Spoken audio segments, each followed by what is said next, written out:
இந்த light is important தான், but அந்த லைட்டை பார்க்கறதுக்கு என்ன தேவை? ஸோ நமக்கு தெரியும். So our eyes are very important. Use of eyes. We are able to see the objects with the help of our eyes. So ஒரு ஆப்ஜெக்டை நம்ம பார்க்கணும் த்ரூ த லைட் வழியாக. Light is important. லைட் இல்லாமல் வீட்டில் ஒரு பொருளை பார்க்க முடியாது. ஸோ உண்மையான விஷயம் தான். But at the same time வந்து வித்தவுட் ஐஸ் இல்லாமையும் நம்ம என்ன பண்ண முடியாது, ஒரு ஆப்ஜெக்டை பார்க்க முடியாது. ஸோ அதை தான் சொல்கிறாங்க. ஸோ ஃபஸ்ட்டு நமக்கு ஐஸ் ரொம்ப இம்பார்ட்டன்ட், ரைட்?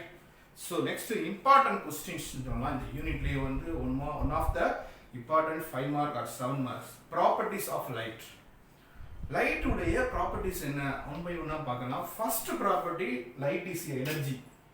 லைட் வந்து is a form of energy. அதை நம்ம டிஸ்கஸ் பண்ணிட்டோம். That is light energy. அதே மாதிரி ஹீட் வந்து ஒரு எனர்ஜியை ஃபார்ம் பண்ணால் ஹீட் எனர்ஜி. சவுண்ட் வந்து ஒரு எனர்ஜியை ஃபார்ம் பண்ணால் சவுண்ட் எனர்ஜி. சார்ஜஸ் ஒரு எனர்ஜியை ஃபார்ம் பண்ணால் அதுக்கு எலக்ட்ரிக்கல் எனர்ஜி. ஸோ ஆட்டம் இருக்கு இல்லையா, ஆட்டம் ஒரு எனர்ஜியை ஃபார்ம் பண்ணுச்சுன்னா அதுக்கு பேர் நியூக்ளியர் எனர்ஜி. ஸோ இப்படி எனர்ஜியில் நிறைய இருக்குது. அதில் பர்டிகுலராக light is a form of energy which gives light energy. Okay, so next point பாருங்க. Light always travels along a straight line. இது நம்ம சின்ன வயசுல படிச்சிருப்போம். பின்கோல் கேமரா அப்படின்னு ஒரு சின்ன எக்ஸ்பெரிமெண்ட்லேயே படிச்சிருப்போம். லைட் வந்து என்ன ஆகும், ஸ்ட்ரெயிட் லைனாக ட்ராவல் ஆகும். இப்போ சின்ன ஒரு எக்ஸாம்பிள் நான் இங்கே பார்த்துருக்கேன், இங்கே காமிக்கிறேன். ஒரு கேண்டில் வந்து இங்கே நான் ஆன் பண்ணி வச்சுருக்கேன். ஸோ இந்த கேண்டில்லேருந்து வரக்கூடிய லைட்டை இது வந்து ஒரு உடன் ஸ்டாண்ட் வச்சுருவோம். உடன்றதை விட நம்ம என்ன சொல்லுவோம், ஒரு கார்ட்போர்டில் ஒரு சின்ன ஒரு ஹோல்ஸ் மேக் பண்ணியிருக்கேன். அப்போ லைட் வந்து என்ன பண்ணணும், இந்த ஹோல்ஸ் வழியாக அழகாக ட்ராவல் பண்ணிவிட்டு எனக்கு ஸ்க்ரீனில் அது ஒரு இமேஜை கொடுக்குது. ஐ மீன் ஒரு இன்வெர்டட் இமேஜ்னு சொல்லலாம். இன்வெர்டட்னா இமேஜ் வந்து தலையில் கிடைக்குது அப்படின்னு நான் போட்டிருக்கேன். ஸோ உனக்கு நேச்சுரலாக கிடைச்சாலும் சரி தான், தப்பே கிடையாது. பட் எனக்கு இமேஜ் வந்து ஸ்க்ரீனில் அப்பியர் ஆகணும். அப்போ நான் ஒரே ஒரு சின்ன ஹோல்ஸ் தான் மேக் பண்ணுவேன் அப்படின்னா எனக்கு ஓகே. அப்படி இல்லாமல் இப்போ நான் லைட்டை எனக்கு பாஸ் பண்ணுறேன். இப்போ நான் என்ன பண்ணுறேன், இந்த கார்ட்போர்டை கரெக்டான பொசிஷன் வைக்காம அப்படியே கொஞ்சம் ரொட்டேட் பண்ணி இந்த மாதிரி ஒரு பொசிஷன் வச்சிருக்கேன். அப்போ எனக்கு என்ன ஆகும்னா, இப்படி போகக்கூடிய லைட்டு அந்த கார்ட்போர்டில் பட்டு எனக்கு என்ன ஆகிடும், ரெஃப்ளெக்ட் ஆகுது. ஸோ அப்போ எனக்கு இமேஜ் வந்து ஸ்க்ரீனில் அப்பியர் ஆகலை. காரணம் என்ன அப்படின்னா, நம்ம என்ன பண்ணிட்டோம், ஒரு சின்ன ஹோல்ஸ் பேக் பண்ணி வச்சுருந்தோம்னா அந்த ஹோல்ஸ் வந்து அழகாக ட்ராவல் பண்ணி ஸ்ட்ரெயிட்டாக. ஸோ ஸ்ட்ரெயிட்டாக போக வேண்டியது நம்ம தடுத்துட்டோம். அப்போ தடுக்கும் போது நம்ம மேலே பட்டு ரெஃப்ளெக்ட் ஆகுது. ஸோ இதுலேருந்து என்ன சொல்கிறோம்னா, light always travel along a straight line. So ரொம்ப முக்கியமான ஒரு ரைட்டா. ஸோ இதுக்கு நம்ம என்ன எக்ஸாம்பிள் ஃபெர்மி நான் சொன்னேன், லைட் எதில் வந்து அழகாக ஸ்ட்ரெயிட்டாக ட்ராவல் ஆகும், லேசர் லைட்டில் அழகாக வந்து என்ன சுவிட்ச் ஆன் பண்ண உடனே அந்த லைட் அழகாக ஸ்ட்ரெயிட் லைனில் without any deviation, any refraction, any absorption, எந்த விதமான இதுவுமே ஆகாது. அதனால தான் அதோட இன்டென்சிட்டி, அதோடைய டைரக்ஷனாலிட்டி, அதோடைய கலர் எல்லாமே அதே மாதிரி லாஸ்ட் வரைக்கும் அதில் மெயின்டைன் ஆகிட்டே இருக்கு. ஓகே, ஸோ இதில் நம்ம வந்து ஃபர்தராக வந்து நிறையா படிக்கணும். ஸோ அதில் ஃபர்ஸ்ட் 2 ப்ராப்பர்ட்டிஸ் போட்டிருக்கோம். இதில் ரிமைனிங் இன்னும் வந்து there are 8 properties are allowed for the light. Okay, so light travels along a straight line சொன்னோம் இல்லையா, அது ஒரு சின்ன இதை பார்த்துடலாமே. நான் ஏற்கனவே சொல்லிட்டேன், light not only travel as a wave but also travel as a particle சொன்னா. இப்போ பாருங்க, இப்போ ஒரு ஸ்ட்ரெயிட் லைன்னா வேற ஒன்றுமே கிடையாது. நம்ம நினைப்போம் straight line consist of last number of points. அதில் நிறைய பாயிண்ட்ஸ் சேர்ந்து தான் ஒரு ஸ்ட்ரெயிட் லைன் கிடைக்குது. ஒரு ஸ்ட்ரெயிட் லைனை நம்ம ட்ரா பண்ணுறோம் அப்படின்னா உண்மையிலேயே வந்து அதில் என்ன ஆகும், நிறைய ஸ்மாலஸ்ட் சின்ன பாயிண்ட் சேர்ந்து தான் நமக்கு ஒரு ஸ்ட்ரெயிட் லைனே கிடைக்குது. ஈவன் நம்ம ஒரு வால்ஸ் வேணும், நம்ம வீட்டில் ஒரு பில்டிங் கட்டுறோம் அப்படின்னா ஒரு வீட்டுக்கு ஒரு வால்ஸ் வேணும்னா அந்த வால்ஸ் என்ன இருக்கும், லார்ஜ் நம்பர் ஆஃப் பிரிக்ஸ் இருக்கும். நிறைய செங்கல்கள் சேர்ந்து தான் ஒரு வால்ஸ் ஃபார்ம் ஆகுது இல்லையா. அதே மாதிரி நிறைய சின்ன பாயிண்ட் சேர்ந்து தான் ஒரு ஸ்ட்ரெயிட் லைனே கிரியேட் ஆகுது. அப்போ அதே மாதிரி இந்த லைட் என்ன பண்ணுவோம், வெளியில எமிட் ஆன உடனே ஃபர்ஸ்ட் இந்த பார்ட்டிகளுக்கு எனர்ஜியை கொடுக்கும். ஸோ இந்த பார்ட்டிகள் என்ன பண்ணும் அப்படின்னா நியர்பை பார்ட்டிகளுக்கு எனர்ஜி கொடுக்கும். ஸோ இது என்ன பண்ணணும்னா அதர் பார்ட்டிகல்ஸ் இப்படியே ஒவ்வொருத்தர் எனர்ஜி டிரான்ஸ்ஃபர் பண்ணி மூவ் ஆகி தான் நமக்கு அதர் எண்டா அது நமக்கு பார்க்கறதுக்கு யூஸ் ஆகுது. அப்போ லைட்டு வந்து ஸ்ட்ரெயிட் லைனில் ட்ராவல் ஆகுதுன்றது இதுவும் ஒரு காரணம். பிகாஸ் பார்ட்டிகளாக ட்ராவல் பண்ணும்போது அந்த பார்ட்டிகள் வந்து என்ன பண்ணுது, ஒவ்வொரு பார்ட்டிகளும் எனர்ஜியை வாங்கி ஒரு எண்டுலேருந்து இன்னொரு எண்டுக்கு மூவ் ஆகுது. ரைட்டா? இப்போ நம்ம வந்து ஈவன் நம்ம வந்து என்ன பண்ணுவோம், சப்போஸ் ஒரு ஹாலில் 100 பேர் இருக்கிறாங்க அப்படின்னா அந்த ஹாலுக்கு சூப்பர்வைஸராக ஒருத்தவங்க வர்றாங்க அப்படின்னா 100 பேருக்கு ஒருத்தவங்க என்ன பண்ண முடியாது அப்படின்னா அந்த பேப்பரை சப்ளை பண்ண முடியாது. ஐ மீன் கரெக்டான டைமில் அவங்க சப்ளை பண்ண என்ன ஆகும், டைம் அதிகமாகும். அப்போ டைம் வேக்கிங் ஆகும் இல்லையா? அப்போ என்ன பண்ணுவாங்கன்னா பேப்பரை வந்து என்ன பண்ணுவாங்க, ஃப்ரெண்டில் உள்ள ஒருத்தவங்க கொடுத்து அப்படியே பின்னாடி உள்ளவங்களை கொடுத்து இப்படியே கொடுத்து பேப்பரை பாஸ் பண்ணுவாங்க. ஒன் பை ஒன் பாஸ் பண்ணும்போது லாஸ்ட்ல உள்ளவங்களுக்கு அந்த பேப்பர் வந்து ரீச் ஆகும். அதே போல தான் ஸோ இந்த பேப்பரை எப்படி நம்ம டிரான்ஸ்ஃபர் பண்ணுறோமோ இங்கே எனர்ஜியை வந்து என்ன பண்ணுறோம், ஒவ்வொரு பார்ட்டிகல்ஸ் மூலமாக ட்ரான்ஸ்ஃபர் பண்ணி நம்ம அதை 2 கேப்சர் ஈஸியாக கனெக்ட் பண்ணிடுவோம். ரைட்டு? அப்போ லைட்டு ஏன் ஸ்ட்ரைட் லைனில் ட்ராவல் ஆகுறதுன்றது இது அழகான ஒரு ரீசனாக சொல்லலாம். அடுத்து பாருங்க, light does not NEET any medium for it's propagation. அப்படின்னா என்ன அர்த்தம் அப்படின்னா, ப்ராபகேஷன் அப்படின்னா லைட் வந்து ஸ்ப்ரெட் ஆகிறதுக்கு, ஐ மீன் லைட் ட்ராவல் ஆகிறதுக்கு, லைட் மூவ் ஆகிறதுக்கு, லைட் டிஸ்பிளேஸ்ட் ஆகிறதுக்கு கண்டிப்பாக மீடியம் தேவையான்னு கேட்டால் மீடியம் தேவையே இல்லை. ஜென்ரலாக வந்து வேவ்ஸை 3 கிளாசிஃபை பண்ணுவாங்க. என்னன்னா, ஒன்று வந்து மெக்கானிக்கல் வேவ்ஸ் அப்படின்வாங்க, இன்னொன்று மேட்டர் வேவ்ஸ் அப்படின்வாங்க, இன்னொன்று ரொம்ப இம்பார்ட்டன்ட் எலக்ட்ரோ மேக்னெட்டிக் வேவ்ஸ். இந்த 3 வேவ்ஸ்க்கும் ஒரே ஒரு சின்ன டிஃப்ரெண்ட் தான். இப்போ மெக்கானிக்கல் வேவ்ஸ் அப்படின்னு எடுத்துக்கிட்டோம் அப்படின்னா அதுக்கு என்ன எக்ஸாம்பிள்னா, நம்ம பேசுகிறோம் இல்லையா, sound waves very good example for mechanical wave. Why sound is called as the mechanical wave அப்படின்னா என்னன்னா, இப்போ நான் பேசுகிறத உங்களால் கேப்சர் பண்ண முடியுது, உங்களால் ரிசீவ் பண்ண முடியுது அப்படின்னா in between me and you உங்களுக்கு எனக்கு இடையில என்ன இருக்குது, there is the air medium. So அந்த ஏர்ன்ற ஒரு மீடியத்துக்குள்ள வழியாக தான் நான் பேசுகிறத நீ கேட்க முடியுது, இதுதானே?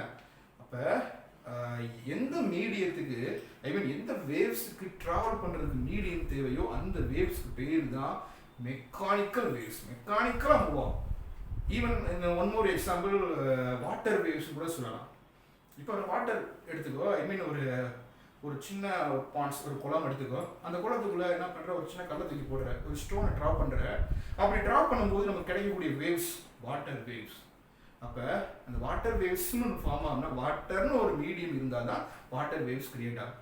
ஸோ அப்போ மீடியம் ரெக்கையர் பண்ணக்கூடிய ஒரு வேவுக்கு தான் நம்ம என்ன சொல்லுவோம், மெக்கானிக்கல். அப்படி நேர் ஆப்போசிட்டாக ஒரு வேவ் ப்ராபகேட் ஆகிறதுக்கு, ஒரு வேவ் ஸ்ப்ரெட் ஆகிறதுக்கு wave doesn't need any medium. So மீடியம்ன்றது ஒரு கைடு தான், அந்த ஒரு இடத்துல இன்னொரு இடத்துக்கு கொண்டு போகிறதுக்கு இதுதான் மீடியம் சொல்லுவோம் இல்லையா? அப்போ அப்படி பார்க்கும்போது இப்போ உதாரணத்துக்கு சன்னிலிருந்து நமக்கு எத்தனையோ கிலோமீட்டர் நம்ம இருக்கும், ஆனால் we can receive the sunlight. எந்த விதமான டிஸ்டர்ப் இல்லாமல் நம்மளால் சன்லைட்டை ரிசீவ் பண்ண முடியுது.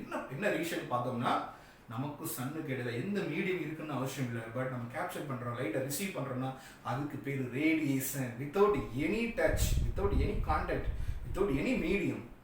ஸோ மீடியம் இல்லாமல் ஒரு இடத்துல லைட் ட்ராவல் பண்ணிச்சுன்னா அதுக்கு பேர் எலக்ட்ரோ மேக்னெட்டிக் வேவ்ஸ். நீ ஹையர் கிளாஸில் படிப்பீங்க. இப்போ என்னன்னு மட்டும் தெரிஞ்சுக்கோ, light is also called as, லைட்டுக்கு இன்னொரு ஒரு பேர் இருக்குது, electromagnetic wave. Why light is called as the electromagnetic wave? Because light doesn't have any medium for the propagation. So அது ட்ராவல் பண்ணுறதுக்கு இந்த மீடியம் தேவையில்லை. அப்போ இன்னொன்று வந்து இன்னொரு வேவ் வந்து என்ன சொல்லுவாங்கன்னா மேட்டர் வேவ். மேட்டர்னா என்ன அப்படின்னா, பார்ட்டிகல்ஸ் மூலமாக ஒரு வேவ் மூவ் ஆகும். உதாரணத்துக்கு என்ன சொல்லலாம், எலக்ட்ரான், புரோட்டான், நியூட்ரான், இந்த மாதிரி ஒரு பார்ட்டிகல்ஸ் மூலமாக ஒரு வேவ் மூவ் ஆகும், அதுக்கு பேர் மேட்டர் வேவ். இதையும் நம்ம ஹையர் கிளாஸில் படிப்போம். இப்போதைக்கு நம்ம லைட்டு ஏன் இஎம் வேவ் சொல்கிறோம், லைட்டுக்கு ஏன் மீடியம் தேவையில்லை அப்படின்றது தான் அந்த reason. Light is a EM wave, so it doesn't require any medium for the propagation. Light can also travel through vacuum. அப்போ இப்போ வேக்கமில் போய் நம்ம பேச முடியுமான்னு கேட்டால் கண்டிப்பாக முடியாது. ஒன்றும் இல்லை, நம்ம வாயை மூடிக்குவோம், வாயை மூடிட்டு நம்ம பேசணும்னா அடுத்தவங்க ரீச் ஆகணும்னு கேட்டால் கண்டிப்பாக முடியாது. சரியா? இப்போ இந்த இடத்துல இருக்கிறோம், இந்த இடத்துல நான் என்ன பண்ணுறேன், உள்ள ஏர் பார்ட்டிகல்ஸை ஃபுல்லாக சக் பண்ணி ஒரு வேக்கம் பம்ப் மூலமாக எடுத்துடுறேன். இந்த ரூமில் ஃபுல்லாக வேக்கம் பம்ப் மூலமாக ஏரை எடுத்துடுறேன். அதுக்கப்புறம் நான் என்ன தான் பேசினாலும் யாருக்குமே கேட்காது. ஏன்னா வேக்கமில் சவுண்டு ட்ராவல் பண்ணாது, ஆனால் வேக்கமில் லைட்டு ட்ராவல் பண்ணும். வேக்கமில் லைட்டு ட்ராவல் பண்ணும். ஏன்னா லைட்டுக்கு என்ன தேவையில்லை, மீடியம் தேவையில்லை. ஏன்னா light is a dual character, dual nature. பார்ட்டிகலாக போகும், சில நேரங்களில் பார்ட்டிகலாக போக முடியும்னா அது வேவாக போயிடும். இப்போ வந்து பார்ட்டிகள் நான் எழுதும்போது வந்து ஒரு பார்ட்டிகள் வந்து ஸ்ப்ரெட் ஆகுது சாக்பீஸில், அது வேணாலும் பார்க்க முடியும். ஆனால் வேவை வந்து நம்ம பார்க்கவே முடியாது, கண்ணுக்கு தெரியாத ஒரு வேவ். ஸோ அப்போ லைட் இஸ். அடுத்து பாருங்க, the speed of light. The speed of light in vacuum or air is 3 into 10 power 8 meter per second. அது என்ன sir speed of light? Speed of light, speed of object. இப்போ ஒரு running ரேஸில் போடும்போது நம்ம என்ன சொல்லுவோம் அப்படின்னா, அவர் வந்து ரன்னிங் ரேஸில் யாரை வந்து வின் பண்ணாங்கன்னு சொல்லுவாங்க அப்படின்னா, யார் வந்து ஒரு வேகமாக வந்து மூவ் ஆகிறாங்க ஒரு குறிப்பிட்ட செகண்டில். இப்போ வந்து ஒரு 10 மீட்டர் இருக்குது, இந்த 10 மீட்டர் வந்து 10 செகண்டில் இல்லை 10 மினிட்ஸ்க்குள்ள மூவ் ஆகணும், ஓடணும் அப்படின்னா என்ன பண்ணுவாங்க, யார் வேகமாக ஓடுவாங்க. ஸோ அதுதான் ஸ்பீடு. ஒரு மீட்டருக்கு அவங்க எவ்வளோ ஸ்பீடுக்கு ஓடுறாங்க, ரைட்டா? அதே மாதிரி தான் டூ வீலரில் சொல்லுவோம், கிலோமீட்டர் பெர் ஹவர். ஒரு மணி நேரத்துக்கு அது எவ்வளோ கிலோமீட்டர் கொடுக்குது, மைலேஜ் கொடுக்குது. அதே போல் லைட்டு என்ன ஆகுனாலும் ஒரு செகண்டுக்கு அது எவ்வளோ தூரம் ட்ராவல் பண்ணுது பாருங்க, 3 into 10 power 8. ஸோ நினச்சி கூட பார்க்க முடியாது. நம்ம கையை சொல்கிற டைம்லேயே அது 3 லட்சம் கிலோமீட்டருக்கு மேலே அது கிராஸ் ஆகுது. ஸோ அவ்வளோ ஸ்பீடில் என் கையில் இருந்து இப்போ லைட்டை நான் என் கையில் வச்சுருக்கேன் அப்படின்னா, நான் சொடக்க போகிற டைம்ல ஏன்னா இது 3 லட்சம் கிலோமீட்டரை அது கிராஸ் பண்ணுது. ஸோ அதான் ஸ்பீடு. ஸ்பீடுன்னு என்ன சொல்லுவோம், டிஸ்டன்ஸ் பெர் செகண்ட். ஸ்பீடுன்னு என்னது, டிஸ்டன்ஸ் பெர் டைம் அப்படின்னு அர்த்தம். ஸ்பீடுனா டிஸ்டன்ஸ் பெர் டைம். அப்படின்னா ஒரு டிஸ்டன்ஸ், ஒரு டைமுக்கு அது எவ்வளோ டிஸ்டன்ஸ் மூவ் ஆகிருக்கு, அதான் நான் சொல்கிறேன். ஒரு செகண்டுக்கு அது எவ்வளோ meter, that is called 3 into 10 power 8. இந்த ஸ்பீட் ஆஃப் லைட் வந்து எல்லா இடத்துலையும் ஒரே மாதிரி இருக்குமான்னு கேட்டால் இல்லை. இது ஏர் மீடியத்தில் ஸ்பீட் ஆஃப் லைட்டு இவ்வளவு. ஸோ இதுவே நம்ம வந்து இந்த வாட்டர்னு எடுத்துக்கிட்டு வச்சுமே, வாட்டரில் ஸ்பீட் ஆஃப் லைட் பார்த்தோம்னா ரொம்ப கம்மியாக தான் இருக்கணும். 2.25 into 10 power 8. இப்போ உதாரணத்துக்கு இது 2 வச்சுக்கோமே, இவர் 3 lakhs கிலோமீட்டர்னா இவர் 2 lakhs கிலோமீட்டர். அப்போ ஏர் மீடியத்தில் தான் அது அதிகமாக ட்ராவல் பண்ண முடியுது. ஏன்னா நமக்கு தெரியும் சாலிட்ல வந்து ஆட்டம்ஸ் வந்து ரொம்ப நெருக்கமாக இருக்கும், அதனால் வந்து அதில் ஸ்ப்ரெட் ஆகிறது கொஞ்சம் கஷ்டம். அதுக்கடுத்து பார்த்தோம்னா லிக்யூட்லேயும் கொஞ்சம் ஆட்டம்ஸ் ஃபுல்லாக நியரஸ்ட்டாக இருக்கும். ஆனால் இது கேஸில் பார்த்தோம், ஏரில் பார்த்தோம்னா ஆட்டம்ஸ் வந்து ஃப்ரீயாக இருக்கும். ஸோ அதனால தான் நம்ம லிக்யூடை விட ஏரில் தான் ஃபாஸ்ட்டாக ட்ராவல் பண்ணுது. அதுக்கப்புறம் லிக்யூடு தான், அதுக்கப்புறம் தான் சாலிட். ஓகே, ஸோ ரீசன் வந்து பார்ட்டிகல்ஸ் உடைய பேஸ் இந்த மாதிரி நெருக்கமாக இருக்கும் இங்கே சாலிட்டில். பட் இதுவே வந்து இது வாட்டரில் பார்த்தோம்னா இவ்வளோ டிஸ்டன்ஸில் இருக்குன்னு வச்சுக்கோமே.